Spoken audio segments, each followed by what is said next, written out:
அனைவருக்கும் வணக்கம்ங்க. எங்களிடம் தரமான செக்கு தேங்காய் எண்ணெய், கடலெண்ணெய், நல்லெண்ணெய் மற்றும் மஞ்சள் தூள் கிடைக்குங்க. முழு மஞ்சள் வேணுங்கிறவங்க வீடியோக்கு கீழே இருக்க நம்பருக்கு தொடர்பு கொண்டு வாங்கிக்கலாங்க. இப்போ வாங்க வீடியோக்குள்ளே போகலாங்க.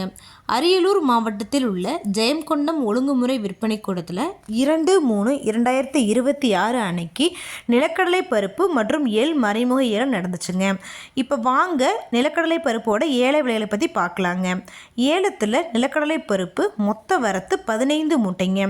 நிலக்கடலை பருப்பு தரத்திற்கு ஏற்ற மாதிரி 1 கிலோ குறைந்தபட்சமாக 105 ரூபாய் 11 காசுகள் முதல் அதிகபட்சமாக 117 ரூபாய் 49 காசுகள் வரைக்கும். எள் மொத்த வரத்து 10 மூட்டைங்க. எள் தரத்திற்கு ஏற்ற மாதிரி 1 கிலோ குறைந்தபட்சமாக 109 ரூபாய் 99 காசுகள் முதல் அதிகபட்சமாக 111 ரூபாய் 36 காசுகள் வரைக்கும் மறைமுக ஏலத்தில் கொள்முதல் ஆயிருக்குங்க. இது போன்ற பல விவசாய தகவல்களுக்கு AQSE குரூப் யூடியூப் சேனலை சப்ஸ்கிரைப் பண்ணிக்கோங்க. நன்றி, வணக்கம்.